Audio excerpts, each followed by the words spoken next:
바울 사도의 3번에 걸친 이방 세계 전도를 마치고 이방 교회가 헌금한 연보를 가지고 예루살렘에 올라가서 사도들에게 그 연보를 전달을 합니다. 그리고 자기가 하나님께서 이방인 가운데서 어떻게 복음을 전하고 하나님께서 어떤 열매를 주셨는가를 낱낱이 보고를 하고 혹 있을 수 있는 유대인들의 오해를 인한 어려움을 미연에 방지하기 위해서 사도들의 권면을 받아들여서 정결 예식을 성전에서 행하다가 그것이 마무리되어가는 과정에 전혀 예상치 못했던 어려움을 만나게 되는 내용이 오늘 우리가 읽은 말씀입니다. 이 사도행전의 이 마지막 부분이라고 말씀을 드릴 수가 있는데요. 바로 오늘 이 21장 27절에서부터 28장까지가 바울 사도의 어떻게 보면 복음으로 인한 환난기, 복음으로 인한 시련을 기록한 그런 부분으로 볼 수가 있습니다. 오늘 읽은 21장 27절에서 23장 22절까지는 예루살렘에서 당하는 환난. 그런데 대개 보면 22장 같은 경우도 자기가 다메섹에서 주님을 만났던 경험을 다시 한번 수레하는 그런 내용으로 구성이 되기 때문에 우리가 이미 한번 상고했던 그런 내용들과 역시 다르지 않습니다. 그 다음에 23장 23절에서 26장까지는 예루살렘에서 가이사랴로 올라가죠. 그리고 가이사랴에서 한 2년을 로마의 가이사에게 상소를 해놓고 기다리죠. 그런가 하면 27장에서 28장은 비로소 이제 로마로 갈 날이 확정돼서 배를 타고 로마로 가서 28장에 보면 로마에 거하는 그런 모습으로 주로 바울 사도의 생의 모습들을 기록하는 내용이 사도행전 말미를 차지하고 있는 것들을 보게 됩니다. 오늘 본문의 문제를 일으키는 주인공들은 사실 하나님을 알고 율법을 아는 신앙에 철저한 사람들입니다. 무엇보다도 성경을 아는 사람들입니다. 그런데 이들의 하는 행동은 전혀 신앙인답지 않습니다. 그러나 이게 우리가 두려워해야 될 어떤 부분들이죠. 하나님을 알고 성경을 알고 하나님의 진리를 믿고 순종한다고 하면서도 폭도로 변한 이런 안타까운 모습을 우리가 읽게 되죠. 신앙인이라고 하기에는 이해할 수 없는 신령치 못한 그런 이들의 모습 속에서 우리 신앙의 각성을 경계해 준다. 그런 고백을 드리고 싶습니다. 오늘도 이 말씀을 한 3부분으로 나눠서 생각을 하려고 합니다.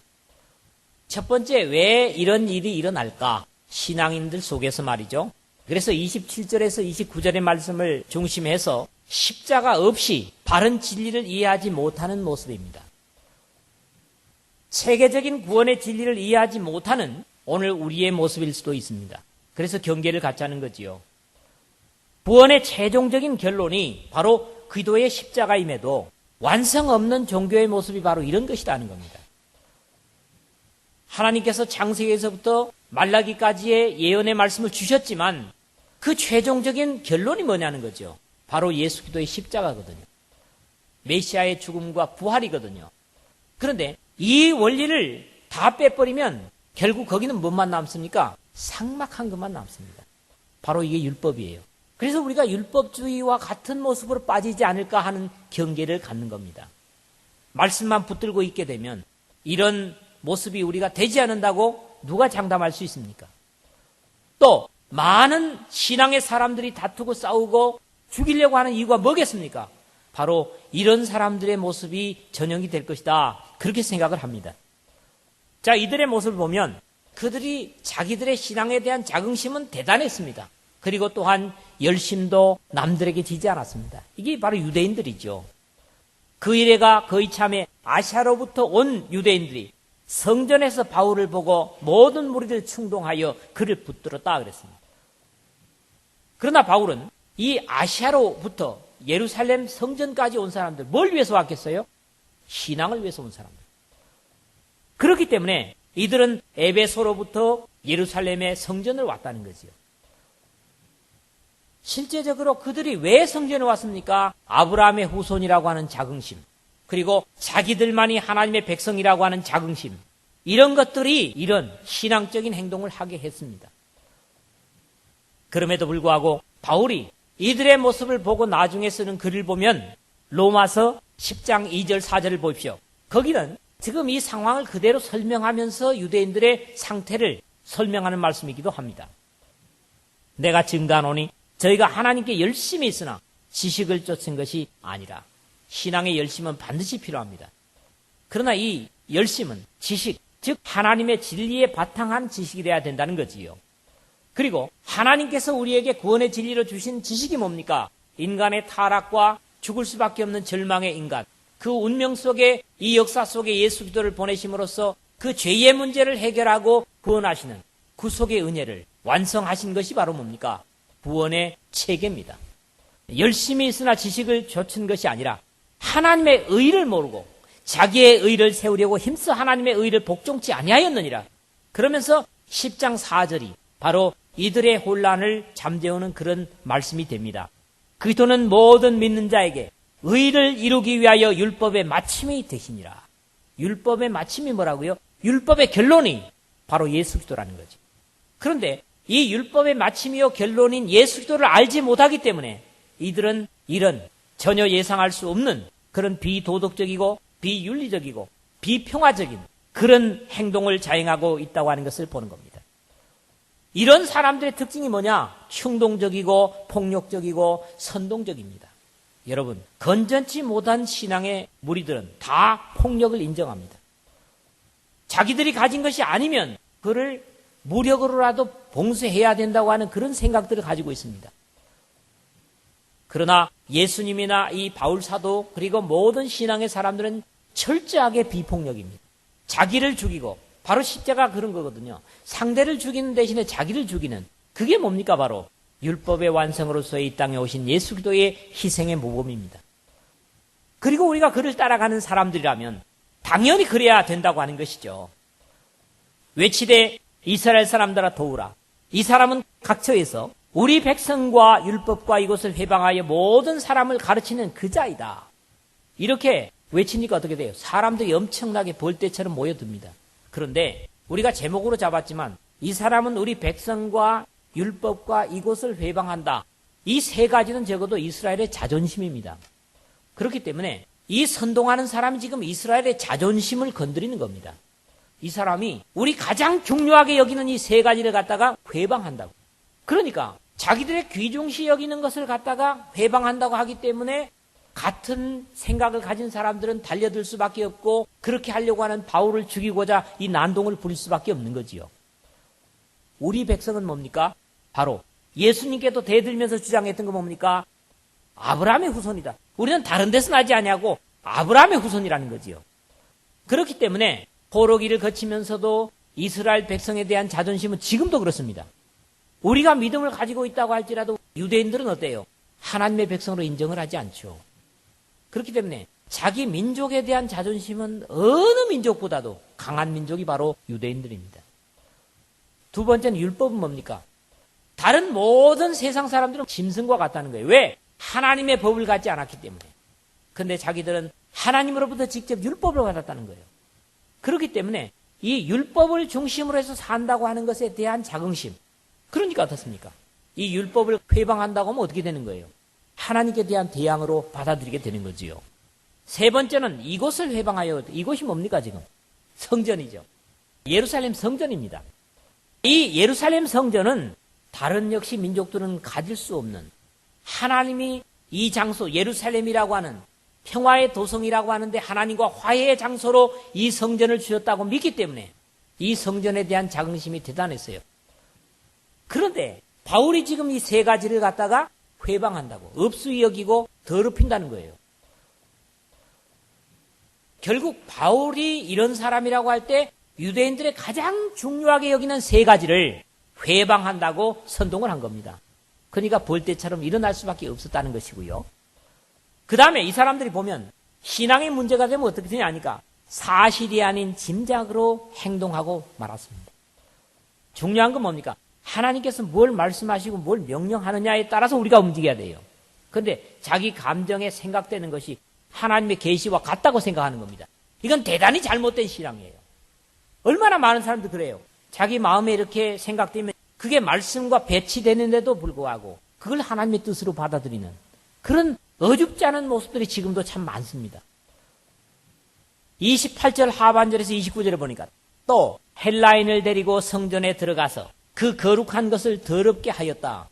그랬습니까? 바울이 그렇게 했느냐고요. 이는 저희가 전에 에베소 사람 드로비모가 바울과 함께 성내에 있음을 보고 바울이 저를 성전에 데리고 들어간 줄로 어떻게 함이라? 생각함이라. 이게 자기 생각이지 사실은 아니란 말입니다. 신앙의 문제는 이거예요. 사실이 아닌 자기 판단, 자기 생각. 이게 문제입니다. 이게 가장 하나님의 주시는 바른 믿음을 망치는 도구예요. 자기 생각. 내 생각에는, 내 판단은 이게 안 돼요. 그런데 결국 우리가 잘못되게 되면 얼마든지 이런 오판을 할 수 있다고 하는 것을 여기서 배워야 됩니다. 두 번째로는 30절에서 36절을 보겠는데, 때로 하나님은 이런 위기에 처한 하나님의 백성들을, 자신의 일꾼을, 불신자들을 사용해서 구원하신다는 겁니다. 그러나 하나님께서 그 불신자를 인정하는 것이 아닙니다. 자기 일꾼과 자기 백성을 살리기 위한 하나님의 역사지요. 사실에 있어서 바울은 하나님의 충성된 종으로 자신들이 받은 아브라함의 약속을 메시아로 오셔서 십자가에 죽으심으로 복음을 완성하신 그리스도를 구세주로 확증하고 증거할 뿐만 아니라 자신들의 굶주린 형편까지도 해결해 주려는 진정한 애국자임에도 불구하고 이것을 이해하기는커녕 대적하고 죽이려는 살벌한 동족 유대인들 속에서 바울을 구해낸 사람은 바로 이스라엘을 점령하고 있던 로마의 천부장이었다는 것도 하나님의 섭리로 이해할 수밖에 없습니다. 예수들을 죽이려 했던 동일한 군중들이 바로 바울을 죽이려 하고 있는 겁니다. 그리고 장소도 예수님을 신문했던 장소와 다르지 않습니다. 이게 역사의 어떻게 보면 반복이라는 거지요. 오늘 31절에 저희가 그를 죽이려 할 때 이 사람은 이렇게 죽이려고 하는 것, 우리가 쉽게 너 죽고 싶어? 이런 말을 하는 걸 들어요. 근데 이거 아주 무서운 얘기입니다. 사실은요. 만약에 상대가 나에게 너 죽고 싶어 그러면 어때요? 기분 나쁘죠. 근데 죽고 싶냐는 표현을 쓰고 있어요. 세상 사람들이. 이 율법에 성전에 그리고 하나님의 백성됨에 자긍심을 가졌다는 이들이 죽이려고 합니다. 바로 하나님의 약속의 성취를 가지고 온 인류를 가르치고 자기들에게 유익을 주고 있는 이 사람을 죽이려고 하는 거죠. 32절 하반절에 보니까 군사들을 보고 바울치기를 그치는지라. 그러면 이 얘기가 뭡니까? 군사들이 달려오니까 바울을 갖다가 주먹질을 하다가 그쳤다는 거예요. 그러니까 그것도 한두 사람이 친 것이 아니라 일대 몇인지 모르죠. 바울은 치지도 않고 맞고만 있었겠죠. 물론 예수님처럼 말이죠. 그런데 이 군중들이 바울을 두들기다가 군인들이 나타나니까 그대야 그쳤다는 거예요. 이게 얼마나 맞았겠어요. 이 상황을 한번 여러분들이 머리로 한번 상상을 해보십시오. 그 다음에 35절 하반절에 보니까 무리의 포행을 인하여 군사들에게 들려가니, 계단에서 군사들이 바울을 양쪽에 이렇게 쇠사슬을 묶었습니다. 그런데 그런데도 사람들이 핥히고 때리고 하니까 어때요? 동동하게 지켜들고 계단 올라가는 모습이 상상이 되지요. 그 다음에 백성의 무리가 그를 없이 하자고 외치며 따라갑니다. 36절에. 없이 하자. 이 사람 뭐예요? 죽이자는 거죠.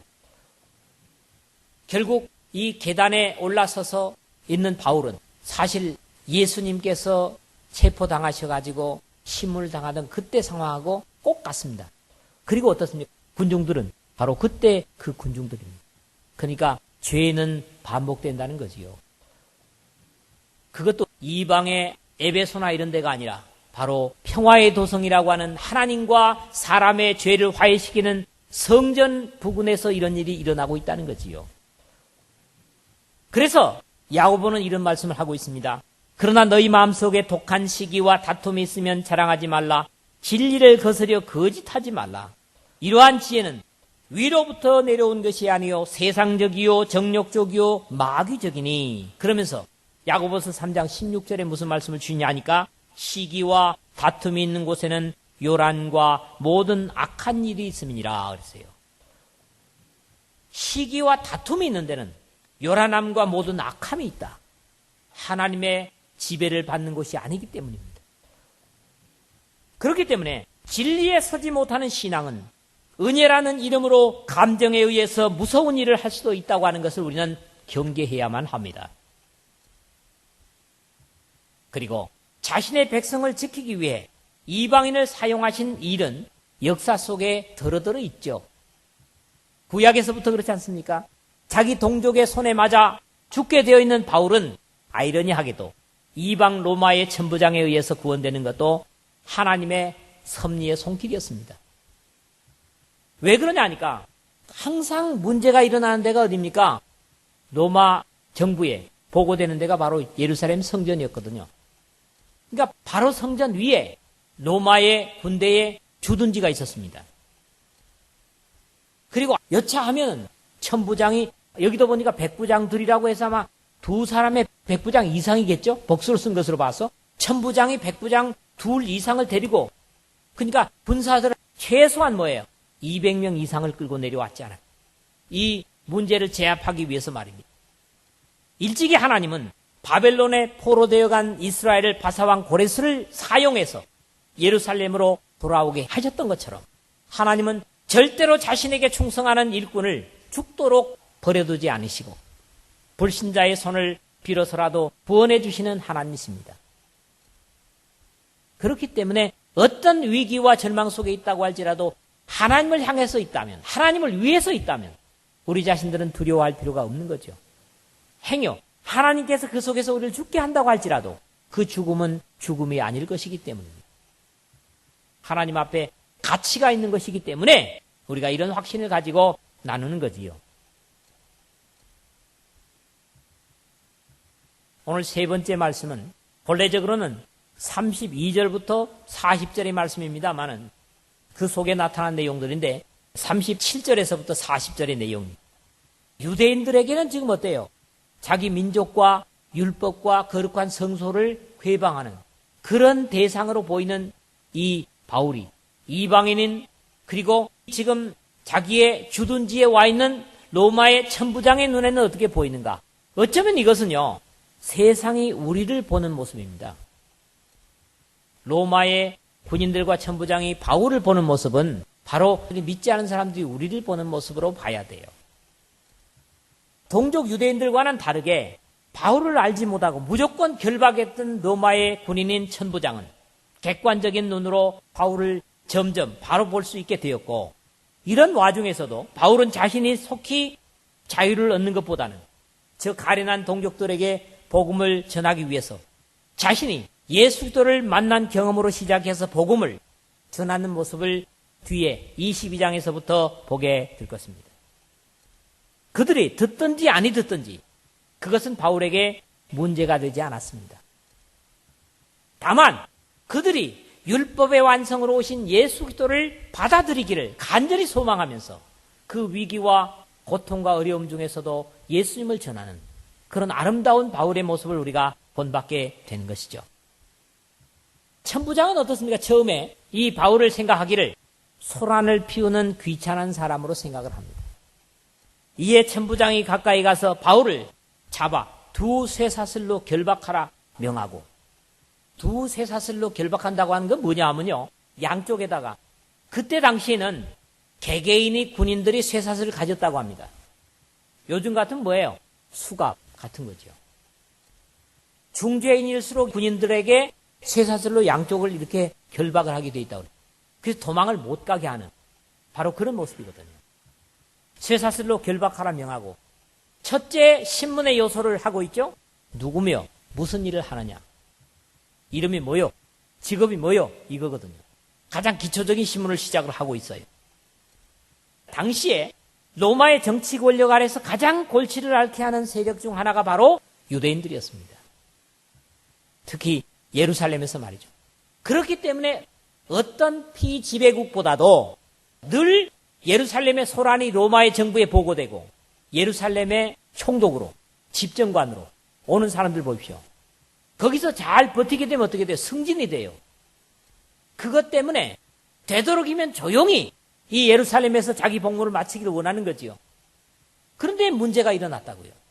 이 바울이 어떻게 보면 자기의 입장을 곤란하게 만드는 그런 존재로 처음에는 보게 되는 거지요. 그 다음에 두 번째로는 바울을 갖다가 천부장이 뭐라 합니까? 이단자로 생각을 합니다. 38절에 보십시오. 그러면 내가 이전에 난을 일으켜 사천의 자객을 거느리고 광야로 가던 애굽인이냐? 이단자냐 묻는 거지요. 그런데 성경 속에는 이런 경계가 더러더러 언급이 되고 있습니다. 이렇게 성경에는 더러더러 이단에 대한 모습들을 기록을 하고 있는데 우리가 이미 5장 36절 37절에서 봤죠?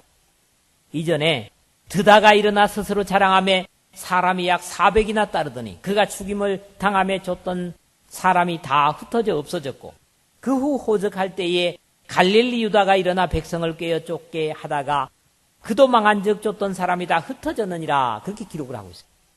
근데 이런 사람들과 같지 않느냐 이게요. 바울을 향해서 이 천부장이 생각하기를 그래서 질문을 하는 거죠. 이제 이 바울에게 이 사람이 질문하는 내용들을 어떻게 보면 세상 사람들이 우리를 접근하는 그런 내용으로 여러분들이 한번 머리에 염두를 두고 이 말씀을 들으십시오. 세 번째로 이 천부장은 바울에게 점점 놀라고 있는 것을 보게 됩니다. 37절에 보니까 바울이 천부장들이 이르되 내가 당신에게 말할 수 있느뇨? 가로되 내가 헬라 말을 아느냐? 그냥 골치 아픈 전제로 또는 이단자로 생각을 했는데 갑자기 자기의 익숙한 헬라 말을 해온단 말이죠. 그러면서 생각이 달라지는 거죠. 당시에 코인의 헬라어를 구사할 수 있는 사람은 요즘 같으면 영어 같은 겁니다. 바로 세계 속에서 통용할 수 있는, 물론 시장에서 쓰는 언어였지만 말이죠. 그래서 이 천부장은 일단 의아해하게 생각을 했고 거기서뿐만 아니라 이제 22장 27절에서 29절에 보면 계속해서 바울에게 놀라는 천부장의 모습을 우리가 보게 됩니다. 천부장이 와서 바울에게 말하되 내가 로마 사람이냐? 내게 말하라. 가로되 그러하다. 천부장이 대답하되 나는 돈을 많이 들여 이 시민권을 얻었노라. 바울이 가로되 나는 나면서부터로라 하니. 여러분 이 두 사람의 대화를 한번 상상을 해보십시오. 의기양양하고 자신만만한 바울과 그리고 묻는 천부장의 모습이 상상이 되지 않습니까? 신문하려던 사람들이 곧 그에게 물러가고 천부장도 그가 로마 사람인 줄 알고 또는 그 결박한 것을 인하여 두려워하니라. 본래적으로 로마의 시민권을 가진 사람들은 특권이 있었습니다. 그래서 로마의 시민권을 가진 사람은 적어도 결박을 하거나 군사틈에 할 수가 없습니다. 그리고 나중에 보십시오. 이 바울을 결박한 것 때문에 백부장이 두려워합니다. 왜? 로마 시민이라고 하는 걸 밝히지 않기 때문에. 그러면 우리가 이런 상상을 하게 되죠. 아니, 처음부터 바울이 로마 시민이라고 하는 걸 천부장에게 얘기했다면 어떻게 되겠어요? 신문 받을 필요가 없죠.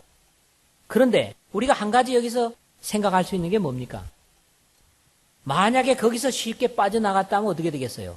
자기 동족에게 말씀을 전하지 못했다. 그러니까 이런 깊은 신앙의 사고를 가지고 있는 바울을 여기서 보는 거예요. 진짜 그냥 나 로마의 시민이야. 당신네들 내 묶어가지고 이러면 될 것 같아? 나중에 일을 다 마치고서야 복음을 전하고서야 자기가 로마 시민이라는 것을 밝힙니다. 우리는 어떤 경우에 특권을 빨리 사용하려고 하는 그런 경우도 있어요. 그런데 주님을 위해서 그런 것들을 절제할 필요가 있다는 거죠. 이 천부장이 지금 바울을 보는 모습을 우리가 세 가지로 봤어요. 첫째는 뭐라고요? 귀찮게 하는 존재들, 예수쟁이들. 우리가 사는 생각대로 살면 좋은데 저 사람들 말이야. 뭐 예수가 어쩌고 저쩌고 하면서 우리나라 속에서 뭐 이상한 짓들이나 하고 뭐 이렇게 생각하죠, 사람들이. 그 다음에 예수 믿는 사람들이 이단시하잖아요. 특히 그리스도교에 속한 사람들은 믿는 사람들 속에서도 이단시합니다. 세 번째는 뭐예요? 그러나 어때요? 사람들이 내가 바울처럼 진정한 그리스도인이라면 접근해 오면서 어떻게 됩니까? 놀라게 돼 있어요. 아, 이런 사람들도 현세에 있구나, 이런 거죠. 결국 우리의 모습이 바울과 같다면 우리를 처음에 오해했던 사람들도 점점 바로 인식하게 되고 복음을 전하는 기회가 될 것이다, 이런 얘기입니다. 그러나 우리가 이런 소신을 갖지 못하고 결국 신앙인이지 못하다면 우리는 역시 그들에게도 실망을 줄 수밖에 없는 것이죠. 이런 순서들을 보면 우리가 어떻습니까? 사마리아 수가성의 여인이 마치 예수님께 가까이 다가가는 그런 모습 아니겠어요? 그렇지 않습니까? 처음에 어때요? 물 좀 달라. 목마른 유대인으로 예수님을 얘기하죠. 그 다음에 어때요? 선지자입니다. 내가 보니 선지자로소이다. 마지막에 어떻습니까? 내가 만난 메시아를 와보라. 그리스도가 아니냐. 이렇게 외치잖아요. 이렇게 예수님께서도 하나님의 아들이시기 때문에 비록 오해의 소지로 비판적으로 접근했던 사마리아 수가성의 여인도 점점 예수님을 바로 알아가는 것처럼 우리가 바울처럼 경건한 신앙의 삶을 산다면 처음에는 오해하던 사람들조차도 점점 다가온다고 하면 그리스도를 만나게 되는 그런 은혜가 있을 것이다. 이런 걸 우리가 여기서 배우게 되는 것이죠. 오늘 우리 기도인이 불신자들에게 이런 이해를 갖게 해야 할 것입니다. 점점 다가오면서 신뢰를 보이고 구별됨을 나타내는 믿음의 삶이 우리 주변 사람들에게 우리로 통해서 나타나야 되는 것이고, 이것이 바로 너희는 세상의 빛이다, 너희는 소금이다 했던 주님의 말씀의 그대로의 모습일 것입니다. 여러분 모두가 참으로 이런 사람들 되시기를 주의 이름으로 부탁을 드립니다. 이런 소란 속에서도 복음을 전하는 충성된 하나님의 사자를 오늘 마지막으로 39절에 40절에 본다고 하는 것입니다. 바울이 가로되 나는 유대인이라 소읍이 아닌 길리기아 다소성의 시민이니, 어디 사람이냐 하니까 소읍이 아닌 큰 도성 길리기아 다소성의 시민이다. 이건 바울이 지금 자기 고향 자랑하는 게 아니에요. 사실 복음을 전하기 위한 하나님께서 예비하시고 역사하신 것을 나타내기 위해서 이런 표현을 쓰고 있는 것입니다. 청컨대 백성에게 말하기를 허락하라 하니 천부장이 허락하거늘 바울이 층대 위에 서서 백성에게 손짓하여 크게 종용이 한 후에 히브리 방언으로 말하여 가로되 그랬다고요. 바울은 모여 소란을 일으키는 그들에게 복음을, 즉 율법과 하나님과 성전의 의미를 바로 이해하지 못하는, 예수님의 십자가를 이해하지 못하는 이들에게 십자가를 전하고자 모든 특권을 다 배제하고 오로지 예수 그리스도의 복음을 통해서 그들도 구원에 이르게 하고자 하는 것이 뭐예요? 고통을 겪으면서도 그걸 겪어내는 바울 사도의 아름다운 모습이라고 하는 것을 우리가 배우는 겁니다. 말씀을 맺습니다. 신앙을 열심히 한다고 할지라도 바른 진리, 구원의 체계를 알지 못하면 폭도 노릇을 할 수도 있고 불확실한 것에 시간과 물질을 바칠 수 있다고 하는 것이 바울이 예루살렘에 들어와서 겪은 어려움의 안타까움이었습니다. 오늘도 다르지 않습니다. 하나님의 바른 백성과 일꾼이 되려 한다면 주님처럼 은혜와 진리로 충만함을 받아야 할 것입니다. 때로 하나님께서는 주님께 필요하다고 하시면 불신자를 동원해서도 자신의 충성된 일꾼의 신변을 지키기 때문에 우리가 바울처럼 막다른 위기에 봉착된다고 할지라도 두려워하거나 염려할 필요가 없습니다. 중요한 것은 우리 모두가 진정으로 주님의 필요한 사람이 되는 겁니다. 그럴 때 주님은 우리의 생명을 지키시고 우리의 신변을 보장하실 것입니다. 사람들이 선입견으로는 바른 신앙의 사람들을 오해할 수 있을 것입니다. 때로는 세상의 소란을 일으키는 그런 사람들로 또는 이단자로 귀찮은 존재로 잘못 볼 수 있지만 진실이 믿고 주님의 말씀과 성령을 의지하여 주님의 사랑으로 믿음으로 다가간다면 오늘 천부장이 바울을 보듯 점차 하나님의 빛을 나타낼 수 있을 것이고 그들이 하나님의 거룩한 구원의 역사인 십자가를 만나는 데까지 이를 수 있을 것이라는 겁니다. 우리 교회가 전도라고 하는 선교라는 귀중한 모토를 가지고 있으면서 이런 바울다운 하나님의 복음을 위한 열심과 그리고 세상과 구별된 경건의 삶을 가짐으로써 하나님께는 영광이 되고 세상 사람들에게 구원을 끼칠 수 있는 그런 복된 삶이 되시기를 주의 이름으로 부탁을 드립니다.